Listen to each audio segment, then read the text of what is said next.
Student, आज हम लोग पाठ 1 में बाल स्वरूप राही की दी गई कविता कौन पढ़ेंगे।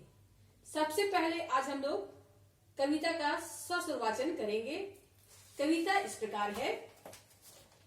अगर ना होता चांद रात में हमको दिशा दिखाता कौन, अगर ना होता सूरज दिन को सोने सा चमकाता कौन, अगर न होती निर्मल नदियां जग की प्यास बुझाता कौन, अगर न होते पर्वत मीठे झरने भला बहाता कौन, अगर न होते पेड़ भला फिर हरियाली फैलाता कौन, अगर न होते फूल बताओ खिल खिल कर मुस्काता कौन, अगर न होते बादल लम्बे इंद्रधनुष रच पाता कौन, अगर न होते हम तो बोलो ये सब प्रश्न उठाता कौन।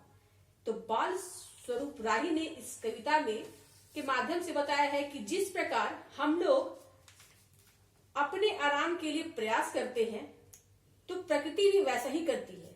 यदि वह साधन हमें देती है, नहीं देती, अगर वो हमें साधन देती है तो हमें भी उसके लिए वो सब चीज उपलब्ध कराना होगा। अगर वो हमें इतना सारा साधन नहीं देती तो हमारा जीवन क्या हो जाता, दुभर हो जाता।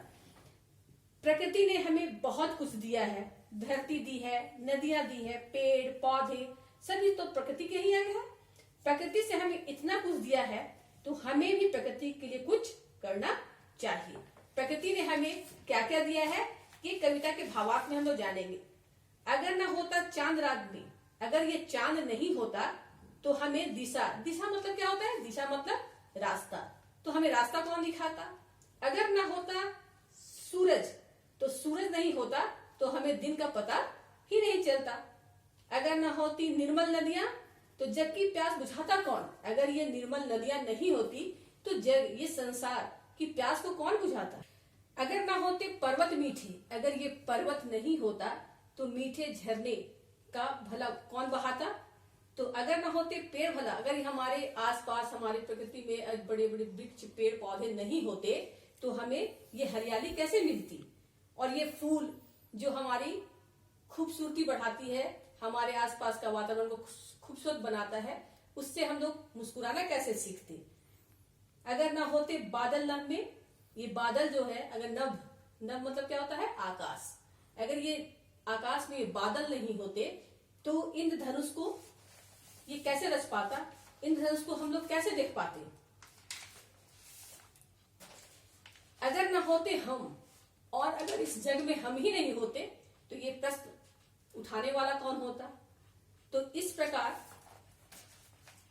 ये कहना चाहूंगी कि प्रकृति जो है, इतने सारे साधन हम लोग उपलब्ध किए तो वैसे ही प्रकृति का भी हमें उतना ही ख्याल रखना होगा।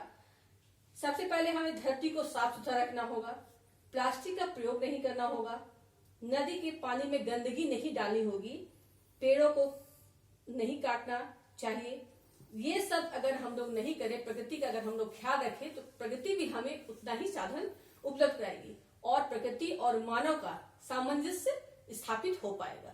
तो प्रकृति और मनुष्य का एक रिश्ता बन पाएगा और हम लोग अच्छे से अपना वातावरण में अच्छे से सांस ले पाएंगे और आराम से जीने का हम लोग कोशिश भी कर पाएंगे। हमने अभी अपने कविता का भावार्थ को समझा, तो आप लोग बच्चों कॉपी में वर्क करेंगे शब्दार्थ में यहाँ पे दिया हुआ है पेज नंबर 6 में शब्दार्थ। चांद मीन्स क्या होता है, चंद्रमा। इस तरह निर्मल, साफ, स्वच्छ, नभ, आकाश, पर्वत, पहाड़ और गिरी। इंद्रधनुष, बारिश के मौसम में धनुष की आकृति का दिखाई देता है, उसे इंद्रधनुष कहते हैं। दिशा मतलब रास्ता, प्रश्न सवाल, जग संसार, हरियाली हरापन या हरा रंग। तो इस प्रकार आप लोग शब्दार्थ को लिखेंगे अपने कॉपी में। यहाँ पे मौखिक प्रश्न दिया गया है जिसका उत्तर मैंने यहाँ पे लिख दिया है, उसे आप लोग कॉपी में करेंगे। यहाँ पे पहला प्रश्न है, रात में दिशा कौन दिखाता है, तो रात में दिशा चांद दिखाता है। दूसरा प्रश्न है, दिन को सोने सा कौन चमकाता है, तो दिन को सोने सा सूरज चमकाता है। नदियां क्या काम करती है, तो नदियां प्यास बुझाती है। झरने कहाँ से निकलते हैं, तो झरने पर्वत से निकलते हैं। झरनों के पानी का स्वाद कैसा होता है, तो झरनों के पानी का स्वाद मीठा होता है। उसके बाद ये दिया हुआ है पंक्तियां पूरी करें। लिखित प्रश्न में दिया है पहला नंबर कविता की पंक्तियों को पूरी करें। इस पंक्तियों को आप कॉपी में बना लेंगे, भरकर कॉपी में बना लेंगे। उसके बाद